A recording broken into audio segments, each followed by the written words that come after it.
got this ecosystem of tools. You've got 360 photos on one end of the spectrum, and you've got the terrestrial laser scanners on the other end of the spectrum. And in between there, you've got the handheld devices, you've got the SLAM algorithmic collection, as well as photogrammetry. Every year, there's 10 new things to go learn and figure out.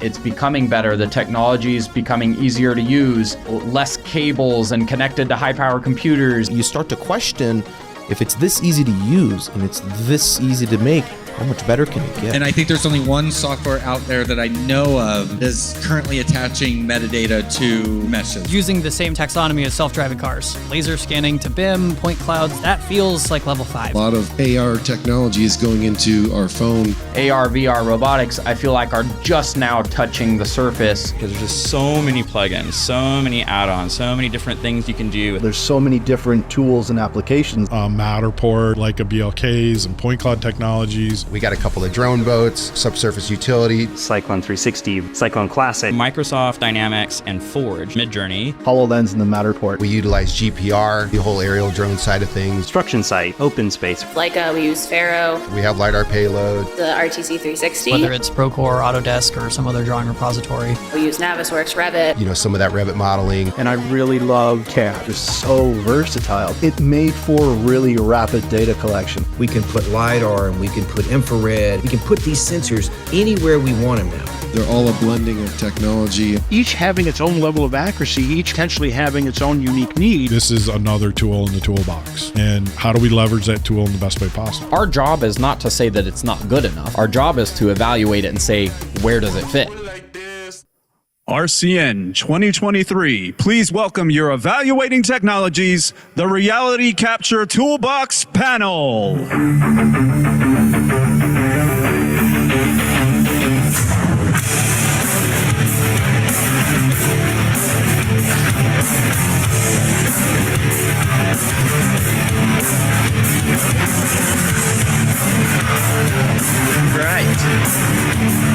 All right. Everybody hanging in there for the afternoon? How are you guys? Good? Okay. Thanks for coming to our last panel today. You can tell we're one short. We had one of those travel delay issues, so we're missing one here. But I think we barely started touching on this in some of our earlier panels, talking about the fact that there are so many technologies, there are so many tools, there are so many softwares, there's challenges because there's so many, and I think having a conversation kind of getting into some of the meat of that would be great. But let's go ahead and start with introductions, and then we'll jump in. So let's start down here. Hey guys, I'm David Epps, Chief Technology Officer for Envision Construction out of Atlanta, Georgia. I've been in the industry about 20 years now, always kind of focusing on how to improve this really very antiquated industry that we have. And that's part of what we're going to talk about here today is what do those tools look like? How do you make all that stuff that's sitting out there talk to each other in an ecosystem that actually makes sense and that people will accept? So I'm really interested in hearing what everybody else here has to say, and I'm looking forward to the session. Joe Wolf, I'm the VDC lead at Hands and Rise Construction here in Idaho. I've got about 10 years in the industry, came from a service provider side and now in the build side. I'm John Schwalabach. I'm the CEO and founder of VTS. We're kind of have a leg in each sides of the business. We have capture services, and then we've built some tools and some solutions around some of the new technologies with the iPhone and trying to expand the toolbox. Awesome. Russell White, president of Dimensional Geomatics. We're a service provider out of Houston. Aerial, terrestrial scanning, dimensional control, and metrology. Been in the business for about 15 years. Chris Patton, Director of Virtual Design and Construction for Rogers O'Brien Construction in Texas. Been in the industry for about 20 years, all around VDC and reality capture. And so here today to kind of talk through a lot of the trials, tribulations, challenges we've faced in platform exhaustion over the years. So. Pete Kelsey, VCTO Labs. Spent a long time in AEC and about the last 10 or 15 years in reality capture. Awesome. Thanks for being here. All right. Again, reminder, if you guys have questions you want to submit through, you can just use the QR code on your agenda again. But let's start with I'd love to hear from a couple of you. How are you going about picking what tools to get into in the first place. Like, we look at the variety of scanners from iPhone to backpacks to handhelds to terrestrials. How are you going about selecting tools for the type of work you're doing? I can tell you how I used to do it the wrong way. Let's start there. I used to go and try and figure out what drone to buy first and then try to figure out how to use it, what scanner to use and try and figure out how to apply it, right? And my boss always said, well, no, this is going to cost too much. Give me a problem for it. So now I've learned over the years that you really have to figure out what the reason is you're buying a technology for and then trying to define which tool is going to do it the best way. Yeah, that's a great point. We live in such a cool industry. We don't want to just take the cool tool to get the job done. We understand what we're trying to deliver and then find the right tool to fit it. For us, a lot of it is the mindset and this idea of failure. I think it came up in a few of the previous presentations and topics. It's kind of leaning into it and not having a fear of failure. And I love the saying, fail forward. Like, be willing to fail and get up and try again. And you have to do that with new technology. You got to be willing to make a mistake and fail and learn and reiterate. Yeah, I think at Rogers O'Brien, I mean, we follow along a similar path, right? Proper evaluation of the different tech and a proper evaluation process from different capabilities to apply it to the right problem you're trying to solve. But I think one thing we really emphasize is a partnership with our platform and hardware providers. If their willingness to partner with us to help us continually solve problems and not just solve the problem of today, but also help us grow into the future, because the amount of investment in the reality capture space has been ginormous over the last several years. And so, just the ability to look to the future and partner with us to continuously continue to solve our problems is a big thing for us. You had touched on something, it depends on what your deliverable is, right? What our client wants. We have a client who's asking for a certain type of mapping, and I had to be very frank with her about what tools we were using for this, because I said, hey, we're going to come in X price because we're using this instrument, and I guarantee you somebody's going to come in at this other price because they're using something completely different. So it's actually kind of twofold. It's what does the client want, but then also we're trying to educate the client on what we can deliver with the tool we're using and with the tools that other people are probably going to come at them with. So I think there's twofolds there. And I'm with Chris. It's one of the pillars of truth in my career has been, what is the problem we're trying to solve? Because that will lead you down the right path so many times, because especially in reality capture, there's so many super cool, sexy, sparkly objects, and there's new ones every 6 months, if not more often. So trying to keep that focus of, the deliverable. What's the problem we're trying to solve? I totally agree with that. Yep, love it. And this, sometimes people don't want to share some of these, but I'm at least going to pose it. Could we share any examples of where we saw the wrong tool used on a project, or even the wrong workflow with a tool used on a project? And I want to expand on that after with, like, I see that as one of the big challenges. There's so many tools. Selecting what tool and then figuring out how to properly use it is where I see a lot of people struggling. And I think it's something that the more we talk about and share how we're overcoming those, but also the fact that we are facing them, I think we can start to come to some solutions of, well, how do we as a community not keep doing the same problem over and over? We've experienced it, not to get into specifics, but it comes from kind of that lack of education of the customer, right? Let the customer kind of dictate the key things, and a lot of times that's price, and so you get into that price mindset, let them drive that a little bit more, and trying to win the job versus solve the problem. It can create those problems for you, and you get in too deep on those things, it can create those problems. And so, we had to live it to learn it. And it's just one of those things where you get better with experience. Yeah. I'll give a specific example. And it stemmed from not understanding the client's needs, and I would say them not being able to communicate them very well as well. But we did an old historic country club in Fort Worth, and it had a lot of nooks and crannies, a lot of high detail that the client thought they needed and asked for, and so we went terrestrial based. And it took a while, took a long time to scan, to get access to all those spaces, to get the level of detail. I mean, we're talking like the swoops and the horses around the windowsills and things like that. They wanted to model that. And come to find out, they didn't really need all that. They just needed kind of more approximations because it was going to be a massive renovation project. So hindsight 2020, we probably would have went more with a SLAM device than a terrestrial scanner had we known that and had we vetted that a little better. A lot of clients don't even know what laser scanning is. And so they see it, but they're more accustomed to like a Matterport tour. So the first thing it says is, oh, no, I've seen that. That's Matterport. $200, right? No. It's a very, very different technology. So part of that's educating them on what the tool is, what it can do, and letting them know that, hey, you can't use a Matterport for floor flatness, or you probably shouldn't, right? It really depends on what you're trying to do. It's a fantastic tool for what it's meant for, but if you really want to get the accuracy you're looking for, you need to use something more on the LiDAR scan. Yeah, I can think of one for sure where we had a client knew exactly what they wanted. We knew we wanted. The subcontractor we hired did not know how to use the tool they provided, and ended up causing a lot of rework to be done. I mean, don't sell a service that you're actually just trialing for the first time.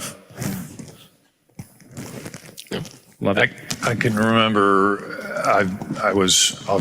I'll call myself an early adopter of SLAM technology 4 or 5 years ago, and just jumped in because I got exposed to it on a film shoot, and I just thought, this is great, and jumped in. Sparkly object syndrome. I knew it was going to bite me. I just didn't know when or where. And let's just say I learned the hard way about data slips, data drift. I mean, all these kind of things, as we've been talking about in a number of sessions today, with size, with increase in area, increase in distance, your margin of error increases. But with SLAM, I was in the early days, I was not prepared for that and carry scars. But I'm the type who learns really well from that scar tissue. Yeah. So to touch on your point about making sure that we understand what the client's asking for, but also they need to understand what they're asking for as well, right? And how they're going to utilize the data. We had a large offshore project overseas, and we scanned 7 platforms. Talking over almost 3,000 scans. And one of their deliverables was panos, right? Everybody wants a pano, but how are they utilizing that pano? That conversation had not been had. And the one scanner we used, it provides panos-ish. And we learned, right? They learned. So our next trip out that we just did, we had to, we switched workflows, right? We had to have a deeper discussion about not just a pano, but how are you utilizing this, and how deep do we need to take it? So it goes that far, right? They understand laser scanning very well. They understand the settings they want, but we didn't go past that point and say, how are you utilizing the point cloud? How are we utilizing the photos? That's the discussion we have to have with some of our more advanced clients to make sure what our deliverables is truly what they need. Awesome. Have you guys put any workflows in place to really dig into what your clients need that then help you reverse engineer how you're going to tackle a project? We usually send a survey to them directly with a series of 20 questions that says, hey, what do you really want this for? Do you care about black and white data or color data? Because it's going to be a lot faster if we don't have to do color. Like, do you want the information about the ceiling? Because we can't see that unless you tell us to. And that's going to take more time. So this has a whole bunch, literally a survey of what their final product is going to be. Is it just a Revit model that's a conversion? Or do you need the panos? Do you need the pretty pictures to actually show somebody something? And once they fill that out, then we sit down and have a discussion with them, really understand what that end result's going to be, so we can curate something that makes sense for them. I think that's a great idea. Are you getting customers that are engaging in that process with you guys and absolutely willing to lean into filling those things out and having those conversations? Then we'll typically give them a tier of pricing, because we kind of outsource, we provide a service of scanning. Even though we're a construction firm, we'll sell this service to our clients and our partners, right? And so we'll give them a tier, because sometimes they'll just get sticker shock and they'll say, wow, that's just way too expensive, because they don't really know what they asked for, right? But if you give them a tier of, this is what you really want, this is what we think you need, but this is what you asked for originally, then they can actually choose and be a part of that process, and we can have a discussion about it. Yeah, I mean, the survey is a great tool. One of the things we try to do is make sure that we're not always the direct contact with the client, right? There's usually a project team building for the client that's in between us and stuff like that. So project director, project executive, whatever. So a lot of our requests for current projects come through the project teams. And they tell us, oh, we need this, we need that. The client is requesting this and that. We have made it a point to make sure we get in contact and they put us in contact with to have that conversation with the client to understand the needs and not get this like translated version of what they think they need. So trying to make sure we always have that conversation before we start any projects. It's a dangerous game having somebody who does know to ask the right questions, have the conversation ahead of time, and make promises that we then have to fulfill up to. So definitely make sure you're involved in every aspect of the process. Yeah, I think lots of questions and communication. It's still all the time people, when they ask for scanning, because people are starting to learn about it and they want to ask for it, but all they do is say, I have this building, can you go scan it? And it's like, they don't give you any details. You really have to be the one to kind of define, well, how are you going to approach it? And you have to build that list of questions to help kind of guide that process. I used to write it every single time somebody asked, and I realized I just rewrite the same thing over and over again. So I created the survey, and it has really, really helped. Yeah, going back to kind of the speed of change in this market is we're continuously having to re-educate our clients. We did something one way 3 years ago for them. They come back, they do a new project, and they want the exact same thing. And they tell us, oh yeah, come back and laser scan. We had a very sophisticated hospital client in Houston that years ago, we scanned everything in the wall, right, as their documentation for in-wall. And it's like, we can do that a lot faster if you just want a picture of what's in the wall in a different way and stuff like that. So re-educating them and helping them stay kind of in the know of what the new options are, what the different costs are and things like that is huge. I'd be willing to bet on the business development side, closing a deal, whatever you want to call it, every one of us, every call we've ever had in this space, there's a significant educational piece. All these qualifying questions, level of detail, what are your expectations? What's this for? And then here's why I'm asking. And I see you all nodding. We all do. It's part of it. We're in a little bit of a different situation because we've built some tools, and through that process, it was really enlightening and interesting. We went through this high-tech anthropology process with a team of researchers and developers where they really engaged with our field crews, our customers, and really wanted to understand why someone was doing something. And so some of those things that we learned through that process, we've tried to implement in how we ask those questions of clients, and even asking ourselves, right? Our own field crews, like why is that a problem for you? Is it really a problem for you? Or is it just kind of, a nuisance? And so I think extending that survey or that questionnaire beyond customers to the people doing the work, we're asking to do the work, putting the pressure on to do it. And what are their pain points and why are they doing something the way they're doing it? Yeah. And I suppose it's beneficial, right? Because asking all those qualifying questions will help all of us figure out which tool or tools to deploy, how long it's going to take, how much it's going to cost. So I think the other side of that too is, we're asking the questions for our benefit on the job, but I think it drives your client to go educate themselves as well. Yeah. Right. So the next time they come around, or maybe they go to another company or something, then they already know those answers because they've gone and educated themselves on. Now they want to know what they don't know before they go get another project. Yeah, this is one of the things I hope as a community we can start to develop is more information, more education, more guidelines, because still today I just hear a lot of current problem stories still of like, you know, the client is now trying to understand why something didn't work right. And, you know, some providers are grabbing gear, not really sure. And so I'm like, how can we share this information in a way that helps us, you know, learn early on? I bet there's people in the room that don't own a scanner yet. They're going to go buy one. And then how do you start learning those workflows without just failing, you know, just going out and banging your head against the wall? There's not a ton of great resources. I think it's like the best way is finding people who've done it before and trying to learn from them. I think the client could actually also be somebody internal, not necessarily an external client. So teaching our project teams what tools we have, capabilities of. I used to call it scanning, and then we got a drone that can survey, right? So they just said, well, I want the scan. We can do that a lot faster with the drone now. And they're like, no, I don't care. I just want to scan. So I had to keep educating our teams that we have these better and faster ways of getting the same data, because all they wanted was topos, right? They wanted topography of the site. Sure, I could take a scanner out there and scan it and take 5 times as long, but I could accomplish that a lot quicker with a drone now. So educating your own internal teams is also super important. On that, like having the process in place to do that, right? But I think there's also a lot of times we don't think about it, a budget, like allocating a budget. We're going to spend X amount of dollars to test, to fail, to do this. We're going to take the time. We're going to dedicate those resources. So kind of formalizing the process and setting aside some budget to be able to do that, so that it's not always, hey, we're on the job, we're meeting a deadline, you know, the new thing kind of gets pushed aside and we revert back to the old way. So you got to commit to those things and be okay following through on them.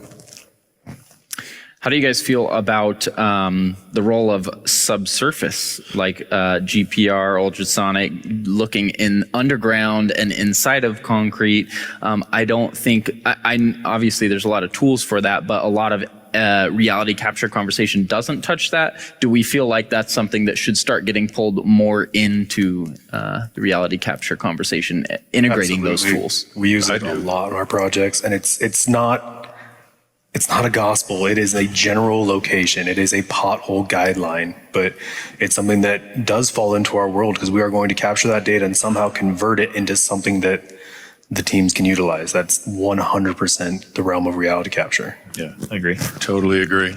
Totally. It seems to be like the holy grail right now of if someone could figure out, you know, get it a little bit more refined. Yeah. It would be a great add to the portfolio of things. Well, we're always trying to tie into utilities and construction, right?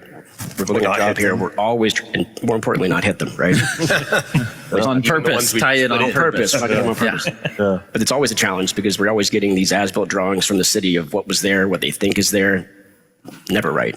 So GPR is definitely something we want to make more use of, and we're constantly getting asked from, but I'm very hesitant to trust it blindly, just because of the nuances with it. I know for our workflow, we utilize it as a guideline. It is, hey, we think there's something in this area. We're going to go through and GPR that area, and then we're going to come through and pothole to confirm. Yeah. There's such opportunity for unique service offerings, right? Now let's take a little LiDAR and a little GPR, you know, like my latest favorite is multispectral imagery.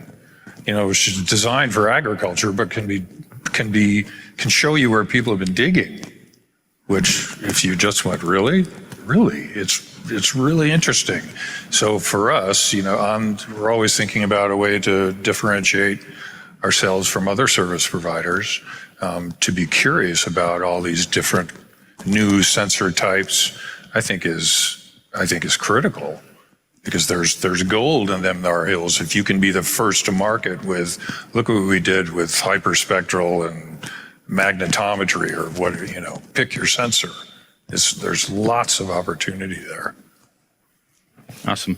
For this one, and maybe we'll hear from either each of you, or we can bounce around a little bit, but what are some of the current tools or upcoming hardware or software that has your curiosity piqued, and what problems do you think they can solve? So what are some of the main technologies you're really focused on now, and what are some that you're not yet that you want to see integrated into the work you guys do? I shot my mouth off early. Multispectral imagery, MSI, so designed for agriculture, but because it measures levels of chlorophyll in plants, it can tell you where the ground has been disturbed. So if you're an archaeologist, that's huge. But my background in civil survey, really, there's a tool where I might be able to figure out where, the dirt has been moved before based on how the plants reflect light. That's really interesting to me. Yeah, I think I'll piggyback on anything around underground utility identification is a huge opportunity. Maybe that's the future one I'm interested in.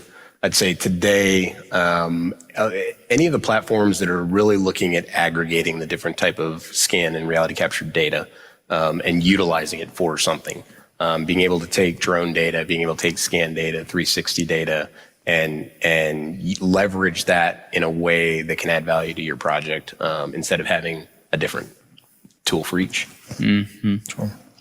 So. Going to the line? Oh yeah, I'll jump on this. We're going in order. I'll jump on down the line. I'll jump on the GPR bandwagon as well. Why not? We get multiple requests that we just don't do it, right? It's new to us, but I know it's progressing and it's becoming more popular. Everybody wants to know where the stuff is that they just put in last week, right? It's right now we're primarily aerial and terrestrial scanning, and the stuff's going really well. But GPR is to be able to, like you said, complement some of our aerial data with it and put it together in a single package would be pretty incredible. It's an easy one for us because we're innovating around it. It's expanding the toolbox with the iOS-based devices, iPhones, iPads, drone and a phone, drone and a scanner, drone and a 360 camera. So how do those things kind of complement each other? And then, the platform, the tools to aggregate that information. Another piece of it too for us is around capture management. A lot of times we think about accuracy and quality and it's directly tied to the technology. And one of the things that we're trying to really focus on is how can we improve and supporting those in the field through capture management operations, scheduling, access to sites, information about the sites. Where am I going? When am I supposed to be there today? Who should I talk to when I get there? Those kind of things that we kind of lose sight of that can add stress and complexity to a successful capture project. And so, just trying to focus on a couple of those things. I think for us right now, it's two big things. One is thermography. As we go through new buildings and we're finishing them up and wrapping them up, before we hand over to the client, I want to make sure that, hey, that freezer is going to run without a leak. Or before we start modifying, we can double check that as well. That's a big thing for us as we kind of go through. And the other one is survey control. I've been adamant about it from the beginning that we have to run it and we need to use it from the beginning. And the first thing I want is I want a survey control on site to set rebar and caps along the project. So I have a control system. So when we design in a control system. When our subs design, they design a control system, and we have that data through the entire life of the project. God forbid you got to go change something that just got poured. At least you know where it's at. It's like aggregation of data is, the obvious one, right? But also understanding and doing something with the data. We're trying to really get interested in how artificial intelligence is going to help us less manually disseminate data and pull useful information from it, right? But then part two of that in the future really isn't the future, but augmented reality. We saw a couple presentations on it today already. I'm really interested to see that get to a point where we can really use it in construction. To date, we've had some successes with it, and it's a cool tool, but I put a hard hat on a superintendent and I show him that a pipe's wrong, and the first thing he asks me is, well, how far off is it wrong? And I can't really truly tell him how far off it is. So what we've done is combine that with laser scanning and use that as a tool to kind of zero in on where we should go and scan and do spot scans, because you can't really scan every day realistically and process that data and manage all that. But we're kind of combining different technologies together right now as a stopgap until they all come into fruition to be able to use on their own. Awesome. Another one. How are you guys going about, with all the different tools, how are you going about choosing, even if it's a tool you like, if you're buying it, renting it, or finding someone to partner with to perform that service? Yes. I'll take that from our standpoint as a general contractor. We don't have people that do or utilize reality capture tools from scanning and drones day in and day out, 365 a year. We have other roles in our company from VDC to field engineering who until about a year ago did it on the side, right? And so evaluating, or picking the right tool and stuff is a challenge for us. We're trying to, a year ago, we decided to invest in creating a reality capture group to 100% focus on reality capture and tool evaluation being a part of that. So I don't know yet. Yeah. So trying to figure it out. We provide a wide range of services, so it's hard for us to just buy one of everything, right? So with our aerial, we own the aircraft, but the payloads we rent. We rent the majority of the terrestrial scanners. It just makes more sense for us right now. We're a small company, and I would love to have a fleet of 30 scanners to go around, but it's just not in the books. So rental is the way for us to go right now. I think one challenge is finding an ecosystem where all these different tools talk to each other, and there's not one company that has figured out how to do all of it. So you kind of have to pick and choose which ones work together well and can talk to each other and can disseminate information back and forth. So that's always been kind of the challenge. But I kind of like it too because it provides competition, right? Because it keeps them all kind of fighting to each other. It's also for us, it's also a people thing. It's limited resources, right? And so that also means limited expertise. And so it kind of depends on what the situation is, what the deliverable is, what we're trying to do, and do we have that in-house or not? Can we execute to the client or internal client's expectations? Should we buy a service, rent a tool? It kind of comes down to a lot of times the people we have available to support those deliverables right now. So I think GPR is a good example of that. Like, we don't have the in-house capability of doing GPR, so we farm that out. That's just something that we don't want to touch because of the risk associated with it. Mm-hmm. Yep. Well, I think at the risk of overstating the obvious, the purchase is always last. I personally avoid that at all costs. I'm going to borrow, I'm going to partner, I'm going to, Russell and I've talked to Russell for a number of years now because something will cross my radar, and it's actually the power of RCN, and credit to you, Matt. It's being able to come together as a collective and ask these questions. So, this new thing crossed my radar. What do you think, trusted friend? Would you buy it? What do you think? So, yeah, purchase is last. It's not impossible, just last for me. And there really has to be a good ROI on the purchase. Oh, yeah. You pay for people, and they've got downtime, they've got busy time, you've got software, you've got to update it, you're going to eventually break it, or somebody's going to break it. It's a lot to balance. I think, having a good, trusted team that is constantly innovating that you can partner with is so valuable because that's their focus. On the construction side, for me, that's not my focus. Yeah. I'm kind of overseeing all that, but I don't need to get into the weeds of it. I'd even extend that to the vendor, right? If you're going to sell me a gadget, and I'm going to write you a check because I used to work for a vendor. I've been on both sides. I need to know you're going to have my back. Not that I'm a barcode in Salesforce.com. This is a partnership, right? If I'm going to invest, so are you. Part of that, it's a process disruption too, right? And so that's where partnering or renting equipment can help with that. You're not taking on the full burden of trying to, learn a new technology and everything else, so you can kind of ease into it by leveraging someone else that's jumped into the deep end of the pool. And so I agree with you, Pete. It's like, purchasing is last, but it's an iterative process to get there through those different ways of engaging with the technology. I think partnering with a lot of these vendors here is huge. Developing those relationships and finding the right folks who want you to help provide a test bed and valuable feedback to them that helps them, gestate their product and evolve it further is huge, because then you get a chance to test it out and see if it actually does what they say it's going to do, and they get feedback that helps them improve on the product. Yeah, I think, right now with being a general contractor and razor thin margins, I think I heard that earlier today, that we have to deal with, and combine that with the speed in which new products are coming out or just updated versions of products. It's almost like the iPhone annual conference or the Apple annual conference, where every year you got the new iPhone you got to buy. So right now it's very scary to buy something because you just are you going to get the return in 12 months before the next new thing comes out? And it's like, well, now I'm using the old one and, I'm slower or whatever.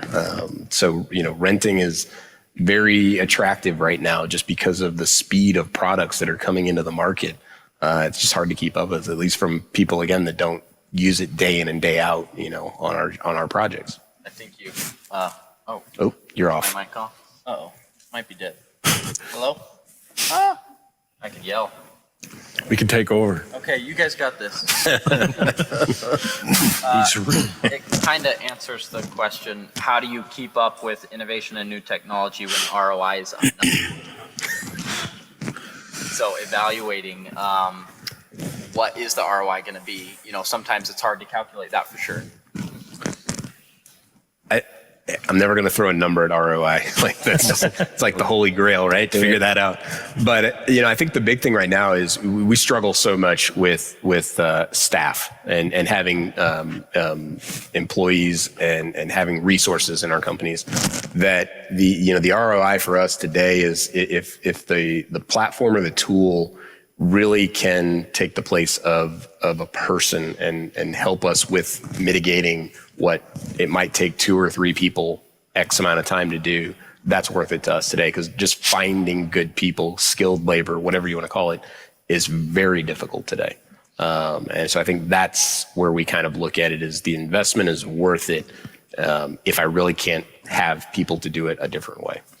I would almost challenge the idea of ROI too, right? I mean, a lot of times we think about the return on the investment in dollars, and it can be an investment in people and process. And so it doesn't have to necessarily return those dollars out of the gate. So for the first 12 months or a period of time, we're going to define ROI a little bit different, because we're investing in, those things to set that foundation and understand, even if the technology becomes outdated in a couple of years, we've established that, and now we can start to get the financial ROI. So I think you gotta really understand, what is ROI and how do you define that? Sure. You touched on it in other words, but I don't want to be afraid to fail either, right? Sometimes it's just not going to work, and it is what it is. I might be the first one to figure it out or the last one to figure it out. But in the meantime, I'm going to figure out new processes. I'm going to find new talent, but I can't be afraid to make that leap. I saw it was a clip of Elon on one of their recent launches, and he knew from before they launched, it's going to fail, man. We know it's going to crash, but we need to find out why. We need to understand our processes, right? That's a part of it. What roadblocks have you experienced with trade contractors, tools, and their level of adoption? Adapt or die, and a lot of them prefer to die. I mean, there's a number of contractors that we just won't work with anymore because they are still drawing a 2D and they won't change. That's what they do. That's how we do it. If you don't want to work with us, fine. It's like, okay, well, we're not going to go down with your ship. That is a huge thing we push on now. You have to start advancing yourself and challenging yourself. You guys said it. I mean, anything worth doing is worth doing poorly for a short time. If you need to take some time to learn it so that you can continue to grow with us, we're going to continue to grow anyway. That's a big deal for us. I think somebody said earlier, if you go walk up to a subcontractor and tell them they're an 1/8 inch off, they're going to get price cussed at, right? So a lot of that is us telling them that they're wrong and they're not believing it. And they're not believing in the tool, and they're not really, quite frankly, caring that they're an 1/8 inch wrong. So that's been a challenge. Yeah. I'm thinking of change management, right? You adopt any new technology, regardless of what it is, hardware, software, doesn't matter. You should expect a dip in productivity as you get through that learning curve, and a dip in ROI before you expect anything. And I've had that conversation so many times in my career, basically just being that honest with a customer, saying, let's do this, we'll do this together, but that's going to happen before that does. It just is, until you get up to speed with adopting whatever this new tech is, whether it's scanning or photogrammetry, drones, whatever. Yeah, I think just going back to the ROI question, I think you said it there, is the speed to market, even your internal market, your company, is a crucial component to ROI. Is it going to take me a month to implement this new tool, this new process? I think a presentation earlier was talking about like ease of use is the number one thing, and I would wholeheartedly agree with that. Or is it going to take me 12 months and X amount of people to just get this thing off the ground because it's too complex or it's not the right tool? I think that's a big part of the ROI conversation is how quickly can I turn around and implement this and get it going on this direction, right? Yes. That's a big part of it. And if it takes you 12 months to get it off the ground, you do it again at the next iteration. Yeah. Somebody spoke about The that next earlier. iPhone comes out. Is it only 2 times as good? Well, that's not good enough for me to do this all over again and start over, right? Yeah, the gap, I think our CIO was talking about it earlier, the gap of change management. If the product is only 2x better, right, it now needs to be 4x better, right? One that we haven't touched a ton on yet is data management. And I feel like everybody's still struggling with that, but I would love to hear if there's anything that you guys are doing that you feel has made some progress in as we're increasing the amount of data we're dealing with. Is anyone tackling some data management problems? Yes. I think you have to. It's the nature of the beast. You talk about all the different technologies and the different software tools, and we were listening before we came out, and all the brands, and my head was kind of spinning a little bit. So on some level, you have to embrace that and figure out how to make things work. I would also, spending so much time on the manufacturer side before venturing out on the service side myself, I would encourage, and I think you've given everyone this voice, right? But as a user community, we've got to be very, very vocal to the manufacturers. It's not an either or. This is an and problem, and they need to hear that. I think they are hearing it, and more and more of that integration and collaboration is happening, and everything else. But as users, as dealing with these challenges every day, we've got to be very vocal about that and demand that from the companies that are creating these platforms, these technologies, these solutions, to be working together with each other. Somebody said it earlier, I don't remember who it was, but they said if it's living on your hard drive, then it's losing value. And I personally felt attacked by that. But, it did spur something as I wrote that. I wrote that down in my notebook because it's like we have to get the data, right? We don't exactly always know what we're going to utilize it for, but we have it. But if we're just leaving it in that zip folder on our hard drive and not putting it into some program or some viewer or some data source we can utilize it in, even if you're just throwing it in BIM 360 so that everybody can access it and play with it as they feel like downloading 500, 600 gigs, you kind of just have to take that raw data and figure out where can I put it just to get it out there. And then who can actually use it at that point? Right. I got a call in the last session. I had to step out for a second. Sorry, whoever that was presenting. But he literally asked for the model, and he didn't realize that all we had was a scan of the model and pictures of the model, right? But all he wanted was the PDF. That's all he wanted access to, because quite frankly, he couldn't open the scan anyway. But that's all he understood was that I need the model, I need the scan. That's all he needed, right? But that doesn't need to be terabytes of information. That could be a PDF that I can email. So where does that need to be housed? Probably in a central location, but I don't need terabytes of archived scan data that everybody has access to. So how do you manage that? What's the best way to do that? Well, and think about the opportunity that creates by letting someone play with it, right? You start to understand what they're actually doing. How are they engaging with it?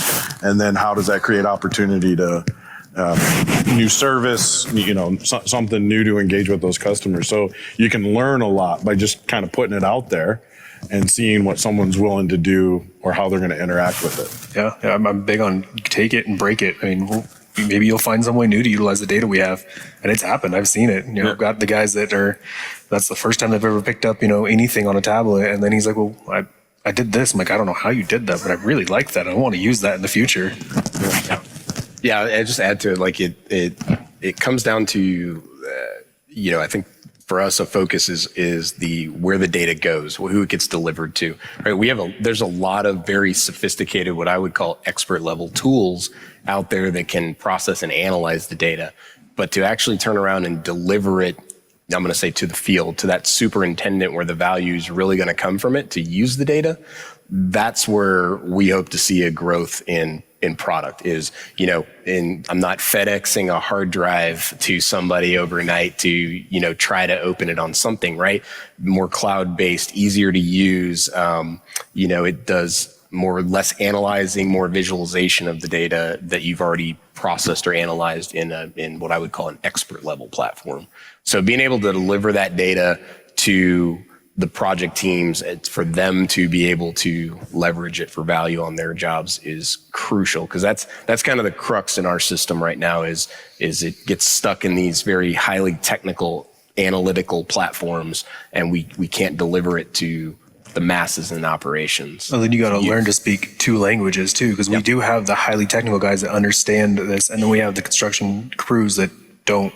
And that constant bash of like, yeah, but you have the data, but I don't know how to use it, and learning how to understand what they're trying to achieve so that you can bring that piece of information to fill that gap is a long process that I think there's no cross training on. It's like lowest common denominator, right? Who's the least technical person that needs to consume the data? You got to have to think about that, but also still have access to the data when they need to do something more with it. Right.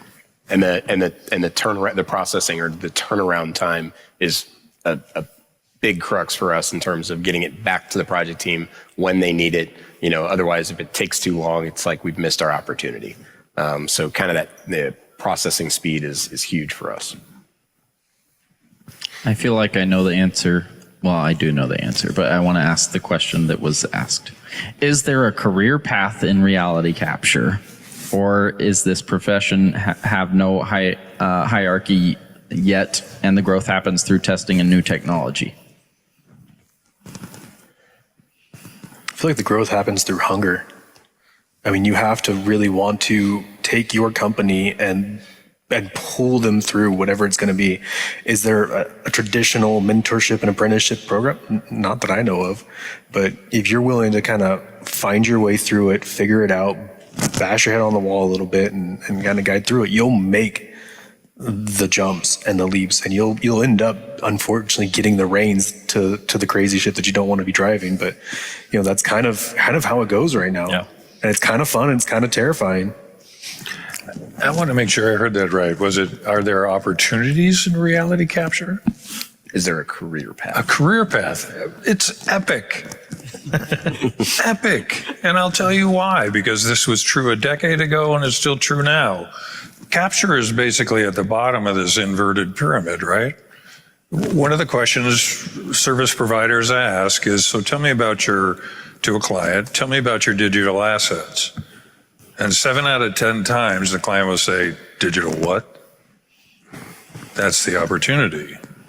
Combine that with, I think what was true 10 years ago, which still is now, is it's in the high 90 percentile of the physical, the stuff that mankind has created. Up to like 98% of it, there's no digital data at all. So is there opportunity? Are there career paths?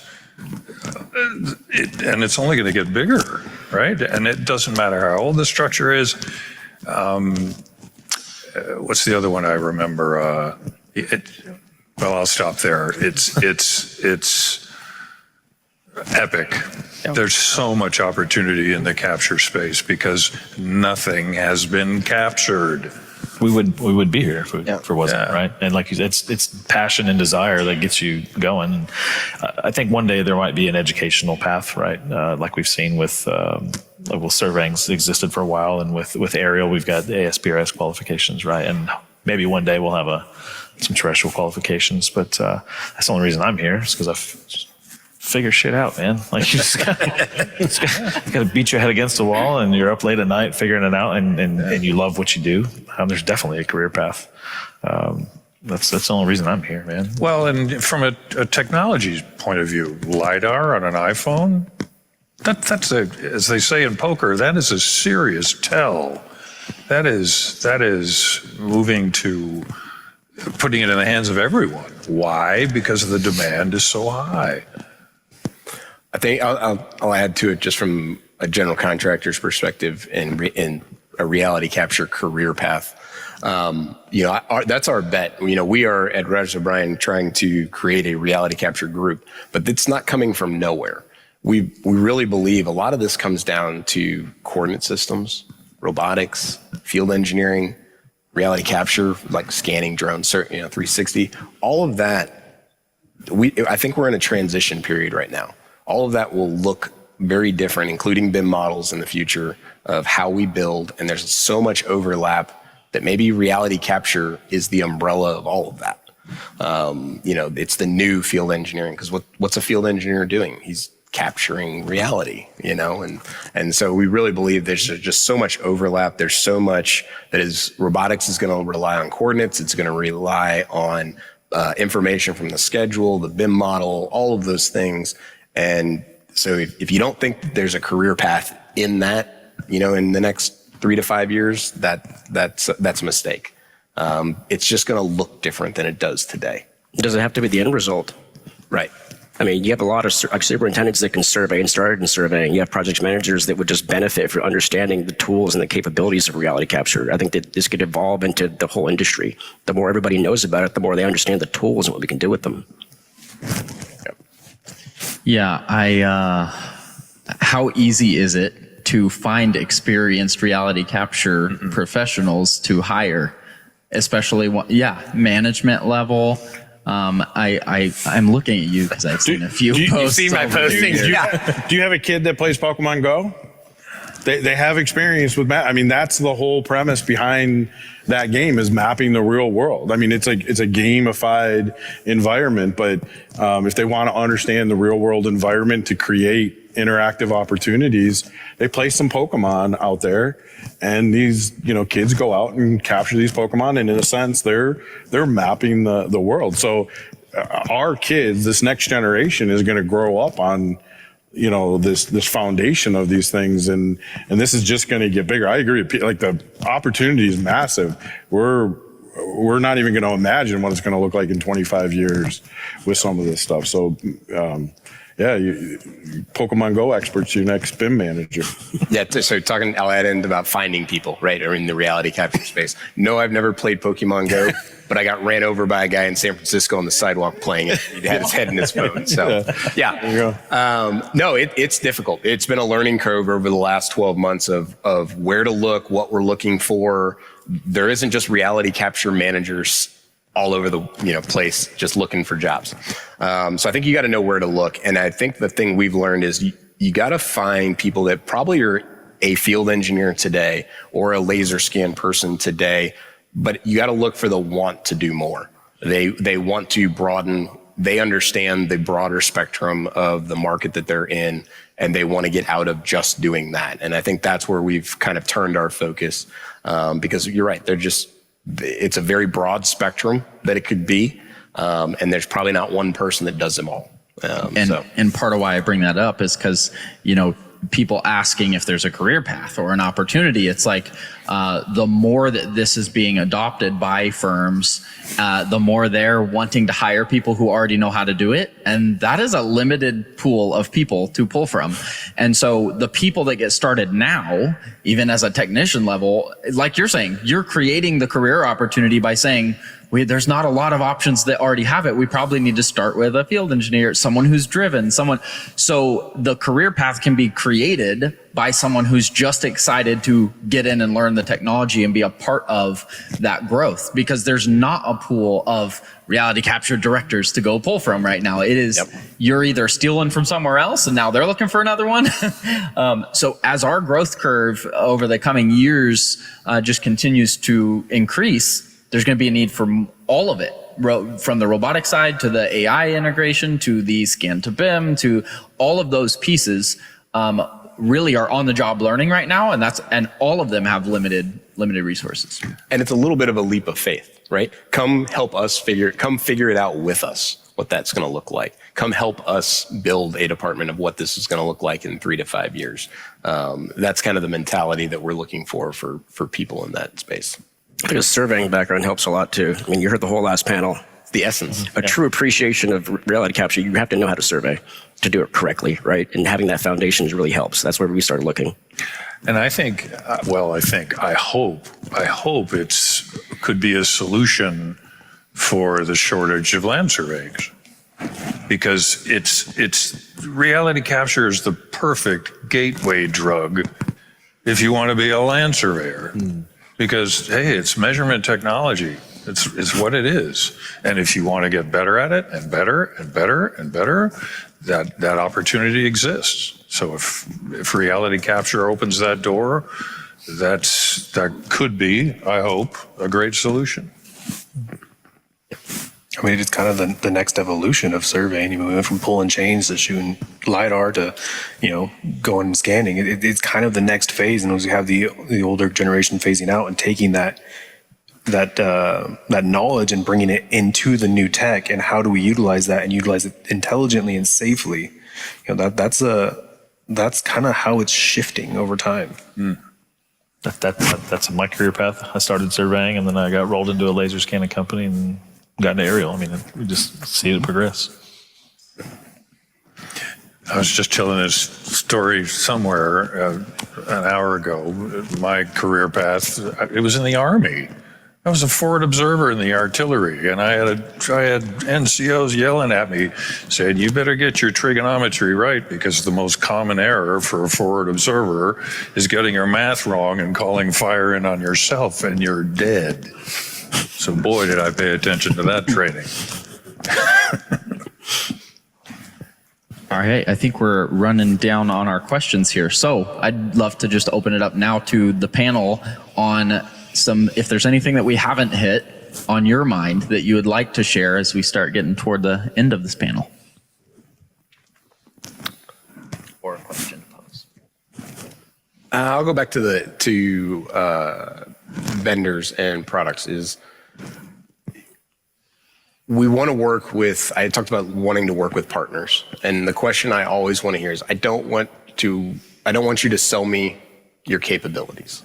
I want you to sell me the solution to my problem. So understand my problem, understand, and help me understand how your product helps me solve my problems, not what it does compared to capabilities to other people or to other platforms and tools and stuff like that.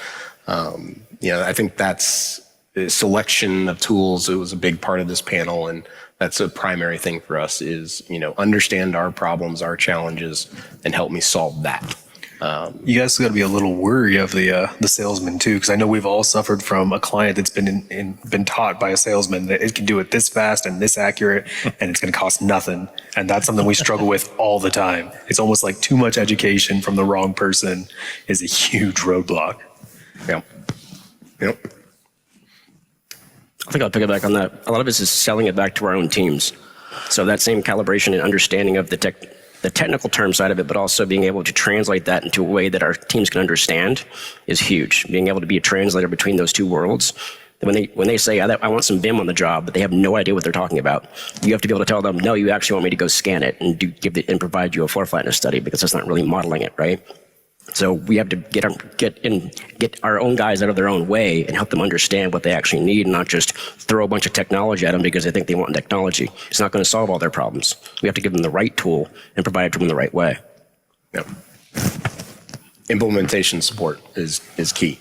Don't just sell me a product, sell me a tool and leave and call me when the renewal comes up a year later, right? Help me translate, help me implement, be my partner in making this successful. Right? If you really see value and you really are helping me solve a problem. And carry that through your company too. Don't just leave the end user hanging with the new tool. I mean, you got to instruct them, you got to teach them.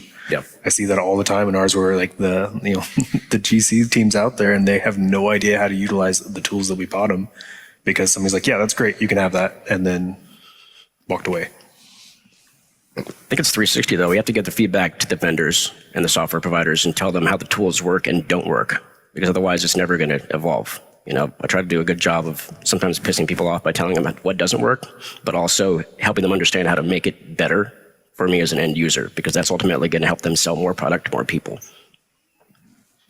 I heard somebody on an earlier panel talk about, searching for the holy grail or the single source of truth, right? They want everything all in one platform. And I would actually say that's not what we want, or at least what we look for at Rogers O'Brien.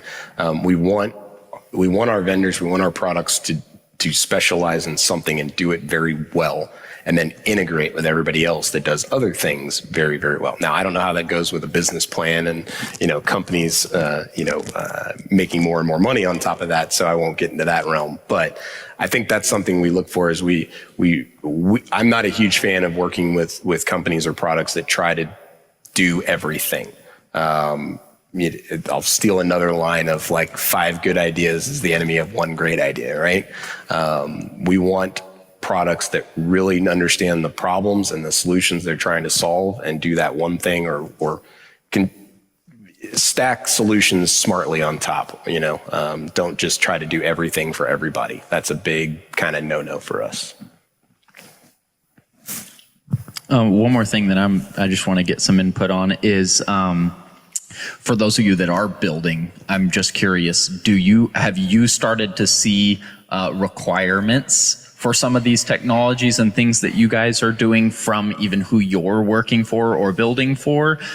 Or is most of the innovation right now really just to improve your own processes? Curious, because just to get a feel for, where things are going. I think there's some of that starting to shift, but curious for some feedback. Depends on the client, really. I mean, if it's a developer, they don't really care as much about how, accurate to the nth degree every single thing is, as long as they can flip it, right? But if they're going to own and operate it, it's a whole different conversation. Yeah. So it really comes down to who we're talking to and what that product is. Yep. I'd say the two, and when you talk about requirements, the two that we're seeing more and more consistently has to do with a view or transparency into the construction process. So 360 photography being requirement, or a platform that supports ease of a client that is not on site every day, being able to have a window into how the project is progressing has become a little more normal to see, or I guess not. It's not, I wouldn't say it's consistent yet, but it's not catching us by like one-offs anymore. So that's one. And then to our owners that are also going to be operators of the facility, what is that documentation they're leaving with, in-wall overhead for continuous maintenance and upgrading and stuff like that. And those are probably the two more consistent ones we're seeing in terms of requirements.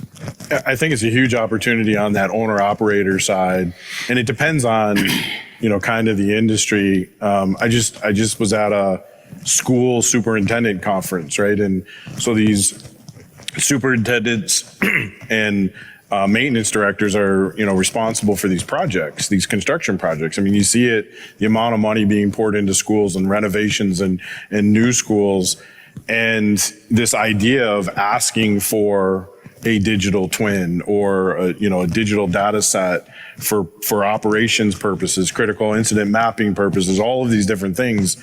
I think there's a lot of education that needs to be had with those people that are driving those conversations. So as the GCs, as technology evangelists, we've got to have those conversations to make sure they understand the value of those things so that they're asking for them. Not only give me my physical building, give me that digital version of it so I can do all of these things in the life cycle. That's a slippery slope too at the end. You say it's a digital twin and it's not really a digital twin. Oh, that panel's tomorrow. Yeah, that's a whole different conversation.